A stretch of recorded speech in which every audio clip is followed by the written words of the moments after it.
I called my wife, Laura, over and over that evening, each unanswered ring gnawing deeper into my nerves. Every silent buzz pressed harder against the knot tightening in my chest. Then finally my phone lit up. A text. I'm busy. 2 words. Cold. Detached. They hit harder than any argument ever could. I stared at the screen, the glow of those words stinging more than I wanted to admit. Something had shifted between us. This wasn't misunderstanding or a bad day. This was deliberate. A choice. She had chosen distance, and I wasn't going to chase after what was already slipping away. I took a long, steadying breath. The anger burned hot for a second, then cooled into something sharper, calmer. I knew exactly what busy meant. I didn't need to ask who she was with or what she was doing. I already knew. He was there with her. I didn't need confirmation. Her behavior had told the story clearly enough. My thumbs moved slowly across the screen, each word deliberate, every letter chosen with precision.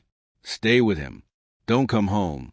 When I hit send, an odd peace settled over me, like a weight had finally lifted from my shoulders.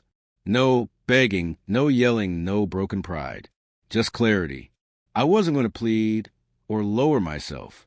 I had given her everything. Trust, loyalty, patience, and she had thrown it all aside. The next move was hers now. I was done playing a part in her game. The night stretched on endlessly. I tried to go about my evening like normal, but every buzz on my phone made my pulse race. Then came another message, hesitant this time, uncertain. Jake, but I didn't reply. Her hesitation meant nothing now. My silence said what words couldn't. It was final. I had stepped out of her control, refusing to give her the satisfaction of my pain. By morning, the truth was unavoidable. She hadn't come home. She'd spent the night elsewhere, confirming what I already knew. It hurt, but there was clarity in the ache. She had crossed a line, and my response had been absolute. She had tested the limits of my patience, and I had answered with composure. That calm silence, the refusal to fight, cut deeper than any angry outburst ever could. A week later, she tried to come back. Her texts were filled with apologies, regret, half-baked explanations, and pleas to talk. But something in me had changed. I no longer reacted from emotion. I observed, measured, watched her words crumble under the weight of her own choices. Every sorry she sent reminded me of what she had thrown away. The peace, the loyalty, the respect she once had for me. When we finally met face to face, the conversation was raw and direct. I didn't shout. I didn't beg. I simply looked her in the eyes and let her see the man she betrayed. Still standing, still calm, but utterly done. My silence forced her to confront what she'd done. Her fear and confusion said everything. She finally understood. Some lines, once crossed, can never be undone. Weeks passed. She tried to slip back into my life again, but the dynamic had changed forever. My stillness had shifted everything.